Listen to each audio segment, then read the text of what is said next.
Okay, this is the 11 o'clock Blancpain Sprint Series race from Watkins Glen. I didn't do a whole lot of practice before starting this. I did a couple of laps to make sure I was going to be safe for everybody else. But I haven't done many laps with this car on this track this week. I've done a lot of laps on the track, but that was in the DP from the IMSA series and the Porsche from a IRacing League's Porsche Cup. So qualifying wasn't great, a little bit lower than even I would have liked. Not normally great at qualifying, but I'd like to have been a bit further up than where we are, which is 14th.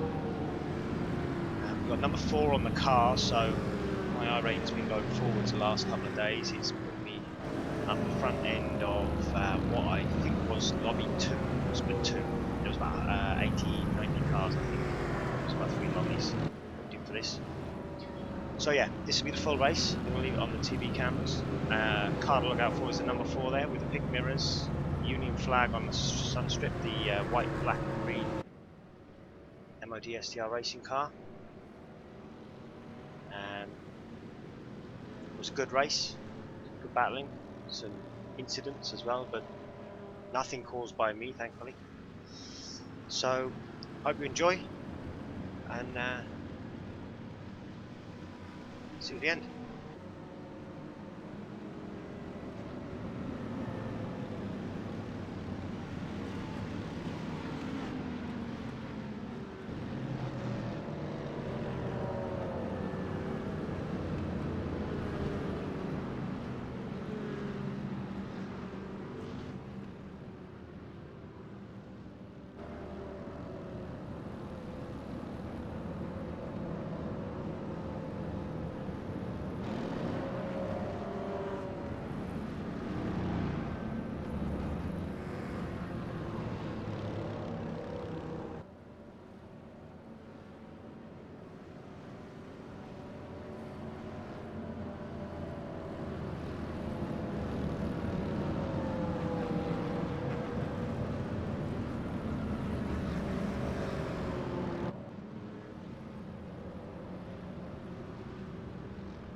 I'm amazed at everybody else at how I got through all of that.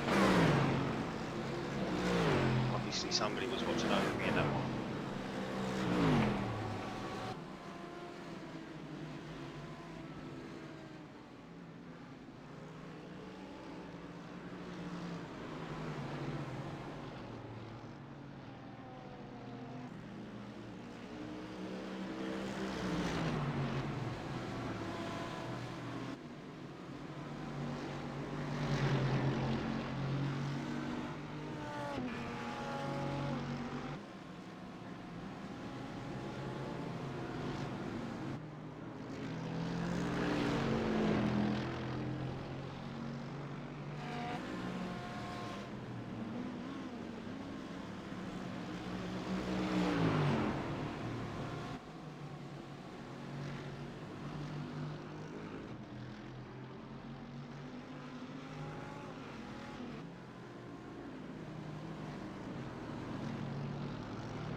race by this point. I'm running about 7th, and I'm steadily finding my feet and my pace. The early laps of this were basically practice, so I'm starting to run a pace, build a bit of confidence as follow this guy for a couple of laps before I could get myself into a position to be able to make a move there. The main thing I was trying to do was slowly build up the pace whilst looking after the tyres as well. I mean, these sprint races are they're quite long. You've got to manage your tyres if you're spinning up out of every corner and sliding in on the brakes. I find it does make a bit of a difference in your pace towards the end. Some may argue that what you gain at the beginning counters what you lose at the end, but I prefer to be a lot smoother. In the way I go about things anyway. Everybody's different driving styles will find different ways, but I try and be smooth. This guy, third in the queue there, the light blue car, he was quite a way behind us at the start after all of the incidents. He was catching up really quick, so to watch out for that one. But now we're on to try and chase these ones up in front and aim for a top 5. So,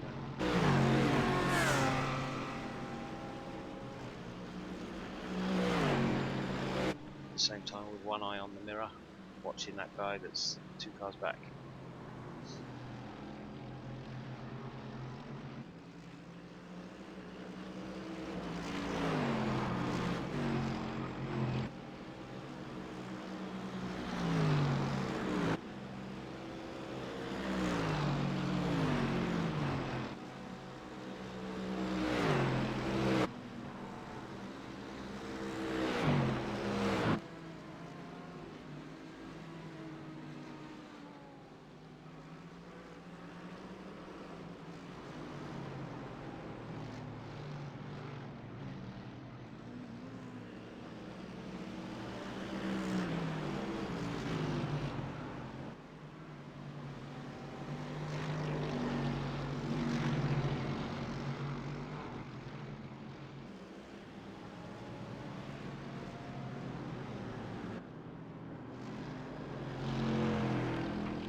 So now that he's made that pass behind, I'm sort of looking.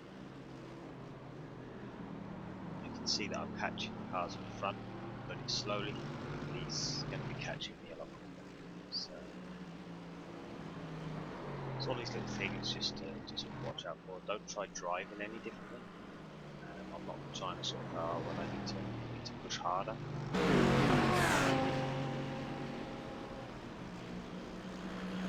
But be conscious of the fact of what's going on around you. There's no point trying to, oh well, now I need to drive faster. If you're already driving in the rhythm and you're driving to your speed, trying to go faster is just going to make mistakes which result in going slower. So you need to be aware of what's around you though, and I'm always trying to concentrate on that, read the race around you, and find pick your battles.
now I find myself in a position where this guy is catching me pretty quick.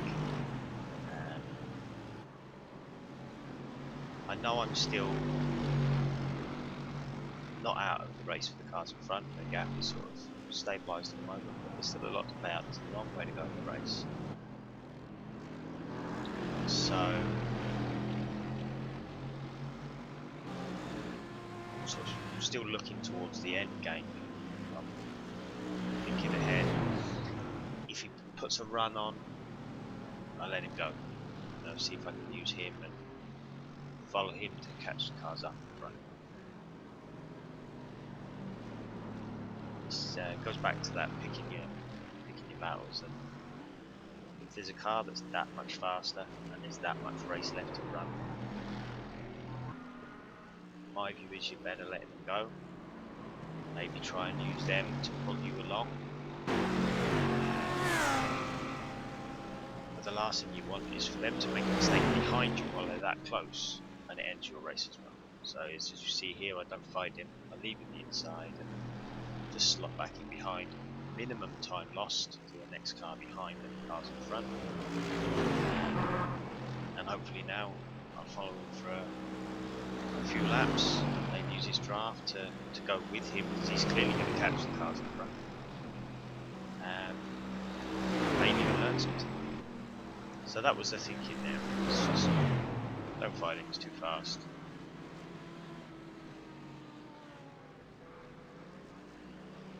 Run your own race.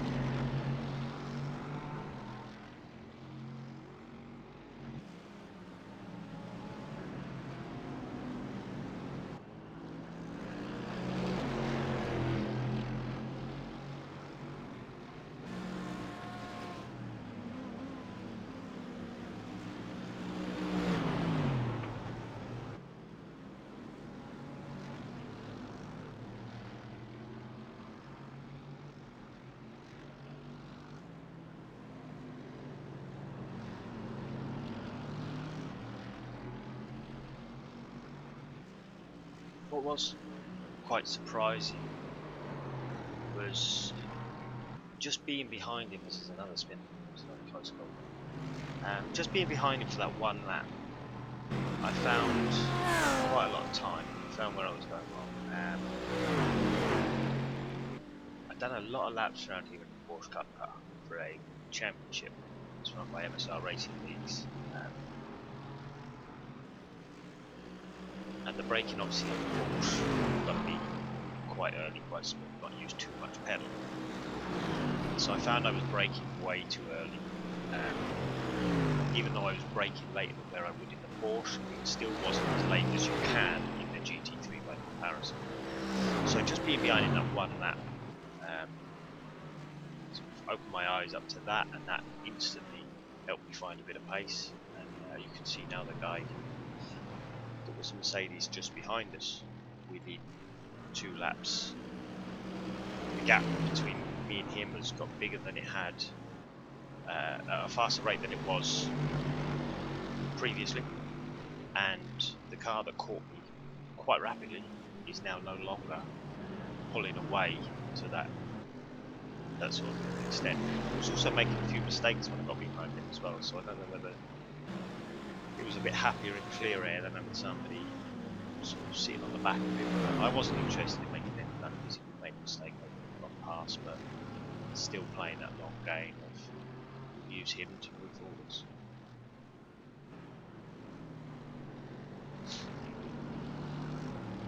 So there you go, we're P6 still.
So as you can see, the plan, as it were, has worked. I let the blue Mercedes go to try and see if we couldn't pick up anything off of him and use him to move forwards, and he hasn't pulled away. We've both moved up to the lead pack together.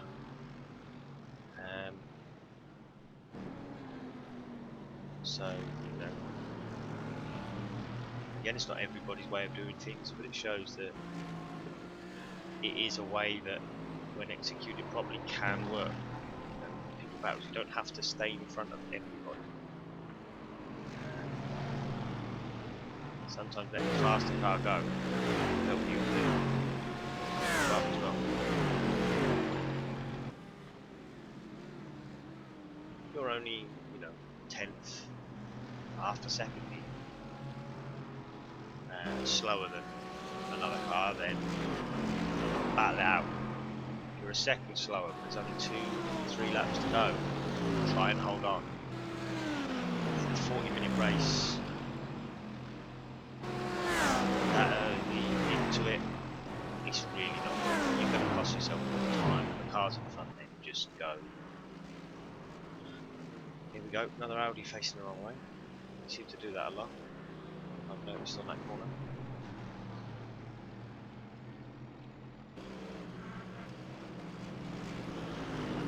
Yeah, the second you start defending, everybody knows you're going to be slower. So defend for as little time as possible. So I think with the demise of that Audi, we're 5th now. Do still have a pit stop to make. Obviously there was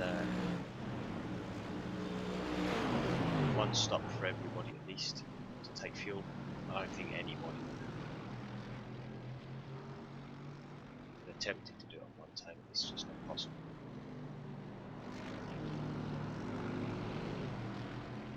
I know at the end of the race I think I had 0.5 litre left, so I got it pretty spot on with the fuel.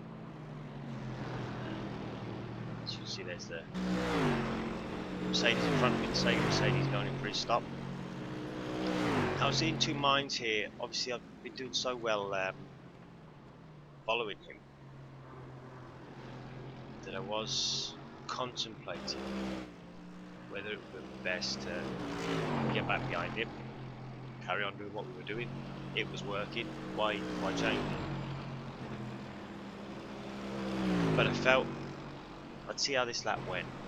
I'd made a note of the gap to the car in front. I just felt I'd see how this lap went. I thought I was quick enough on my own to catch it. You know, maybe I've found my feet now, my pace is there, and I could go it alone, if you like. So yeah, the gap was about 2.9 at the start of that lap between myself and 4th place.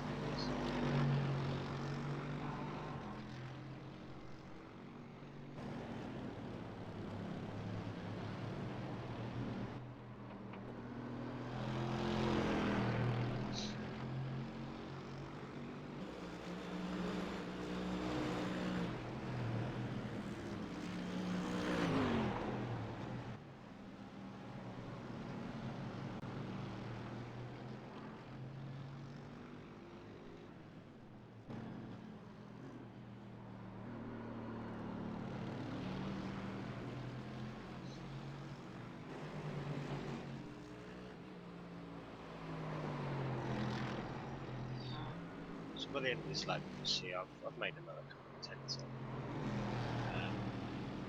It wasn't huge, but it was about 4 tenths I'd gained as I was expecting to stay out there. So the risk of pitting that bit earlier, I tend to find if any of the drivers that are mid or back pack don't pit for a long time, pit very early, you can find yourself back in those packs, and it's for position. Okay, it's not for the end position, but at the time it is for position on track. They have got no obligation to move out of your way. So you end up in a fight with cars that you're quicker than, but they don't want to move out of the way. They want to fight for every place, because if they let you past, you might be costing them time. They want to go as good as possible for the cars that they're racing in their own race.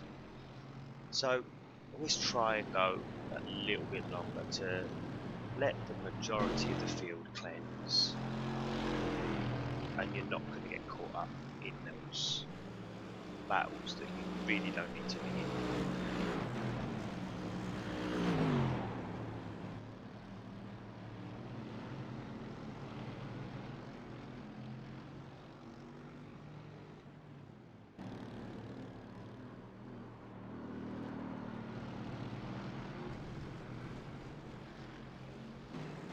Brief moment there, that was a 1x moment. It's only one of two that I picked up for the whole race. The other one was at the start, obviously going down the left hand side of the race. So now we had like 2-3 laps of fuel left. I might be about 4. So decided to come in. I'd already made the decision to come in off that corner after making that run wide. What the tyres going to be dirty, pitting out, and then seeing the car in front. So obviously you've got the black and white, red Mercedes there. We had a much quicker stop. I don't know if he took tyres, took a lot more fuel, but you can see he's only moving there, and we're halfway off the exit. So this is what I was saying with regards to pitting a bit earlier, because I could have gone a few laps longer. There were still some cars that hadn't been in. These guys up here haven't made their stop yet. This guy was very kind. He just moved straight out the side. He realised he wasn't racing me. He just wanted me out of his way, so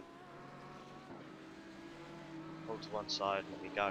I didn't expect him to do that. There was no requirement for him to do it, but sometimes if you are in that position, again, I've done it to other people, but not made my stop, but the leaders have, and they come up behind us. We might as well let him go.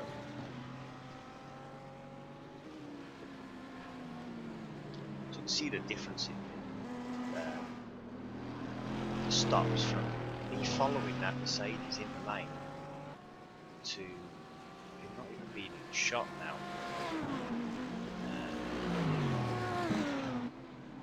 A lot of time is gained in the pit lane, getting that right.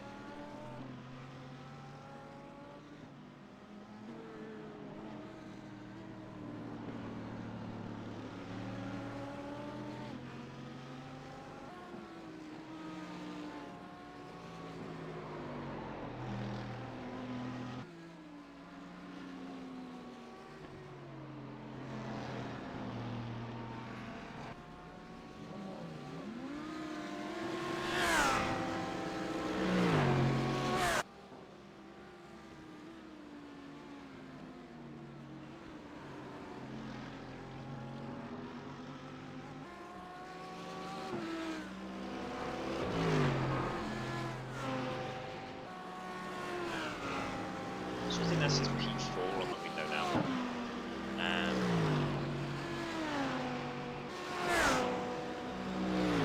I was obviously unaware of exactly hadn't stopped on the road.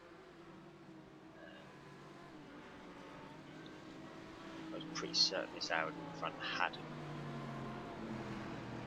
But as for the others, it was just wait and see. You know, after the nonsense at the beginning, it's going to be very early. Had a clean track and mystery pace, and jumped everyone. And I have seen it done.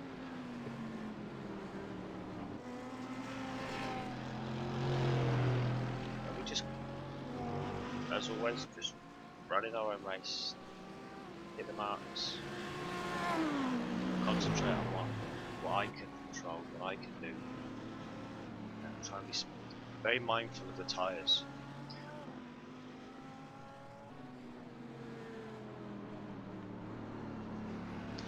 as this was my first race and it was quite a warm temperature,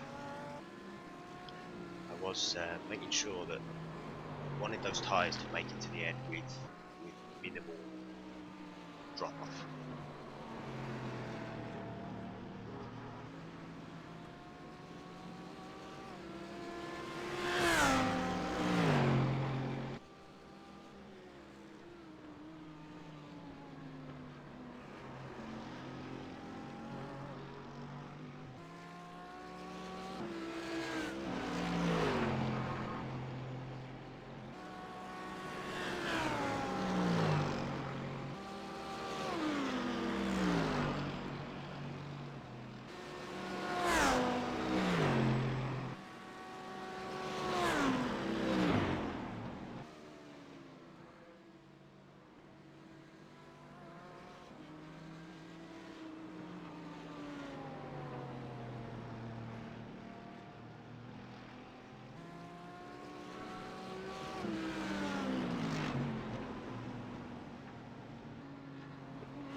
So it's at this point that I'm sort of willing him to make his stop.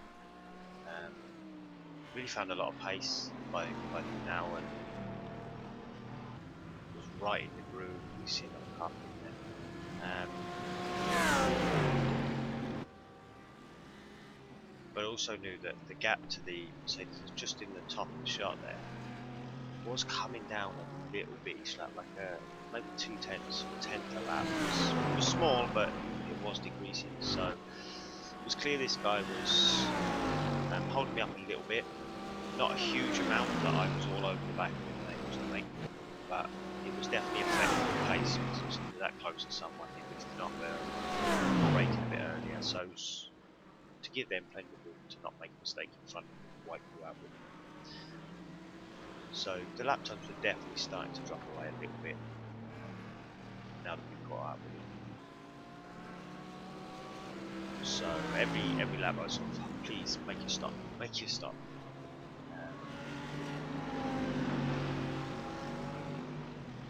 It's a lot easier obviously to gain a place on someone if they move out of the way.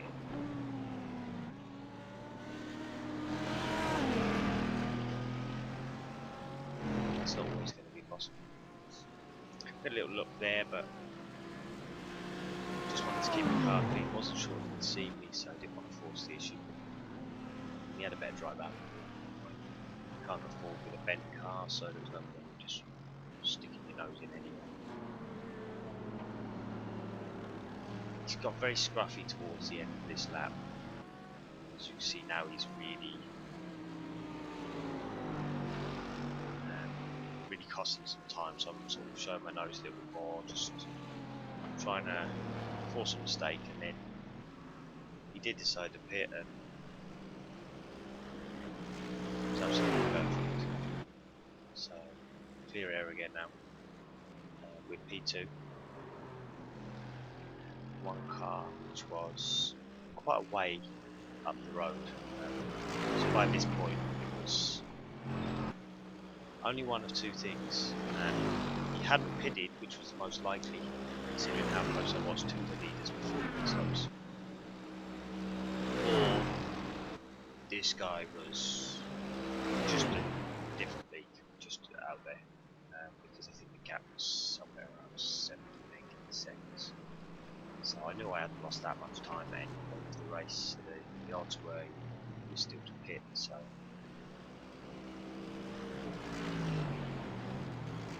already by this point I'm blown away by the pace I've now found and the position I found myself in. okay. There was a lot of luck involved at the beginning, a few other people having misfortunes. There was also the strategy, seeing how much I gained from having a good pit stop. That was seconds. That's a big margin. And on the other hand, I've also been in a position more times than I care to count where those incidents have happened, or there's been an incident, and somehow I always have the ability to find somebody else's accident and join in. It's not something I aim to do, and it's not something I definitely want to do, but unfortunately, my luck seems to have it.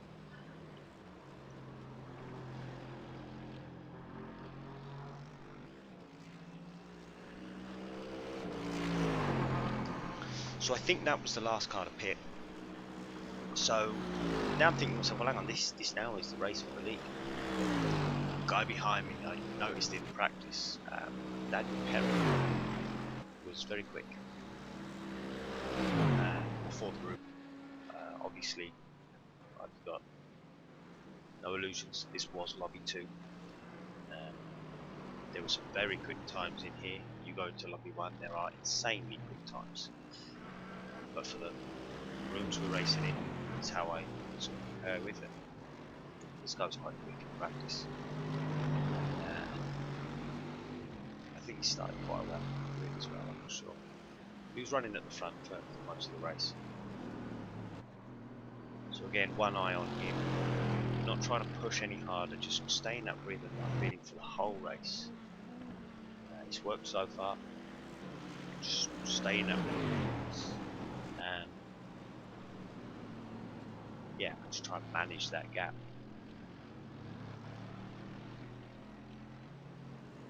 As it happens, as the next few laps went on, the gap actually increased, which I was quite surprised about.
Now get to what is also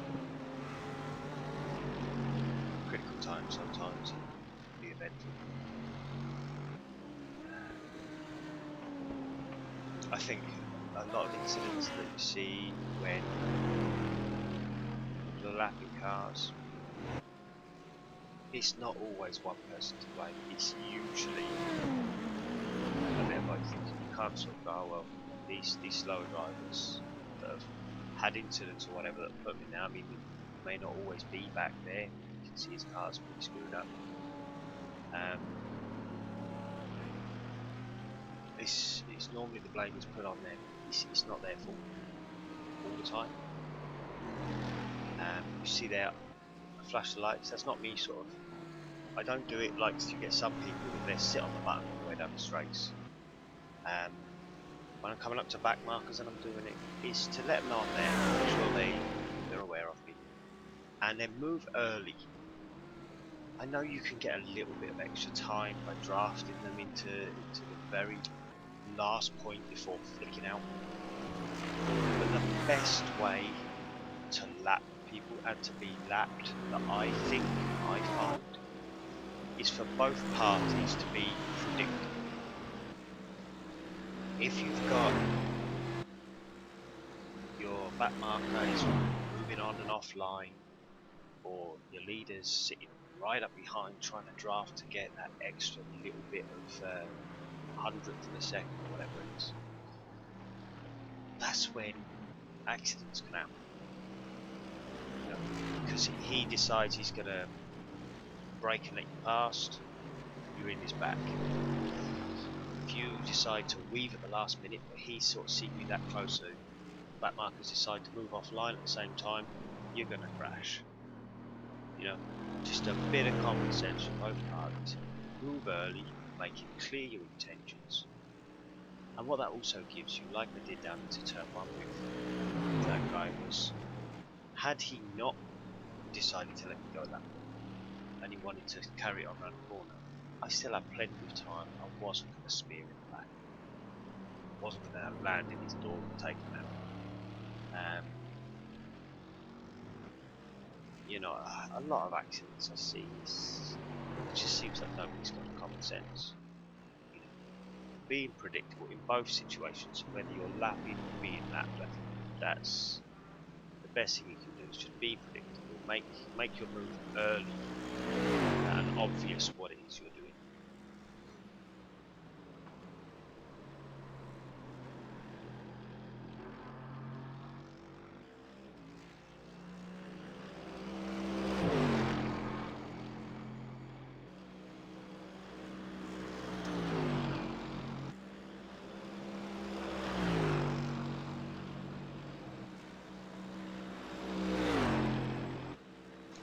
I think this is the last lap now. Let's say the gap stabilised to the car behind. It did get a bit bigger to start with, and then it stabilised. It's holding around 3.5 seconds. I think.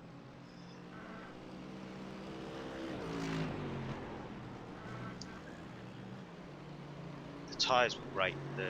Looking after the tyres early on, the pace was still great in the car. Still comfortable, wasn't sliding around, didn't feel like I was losing traction anywhere.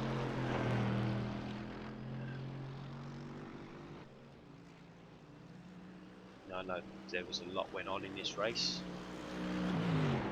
We could have had people going second faster than what I did if they hadn't got taken out, but that wasn't what happened. You know, we've all got those stories. This was a surprise to me, but very enjoyable race. First win in a while in the Blancpain Sprint Series. I think it was my first win in a while on the iRacing championships. So I took first there. That was 3.8 seconds clear of Daniel Perry in the end.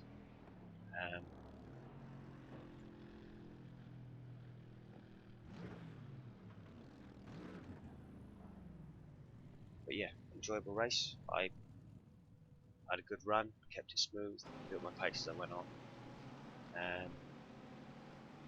So yeah, anyway, let me know what you think of the video. Hopefully some of my waffling may have helped somebody, may help somebody just learn something new or try something new, even if it's something you haven't tried before.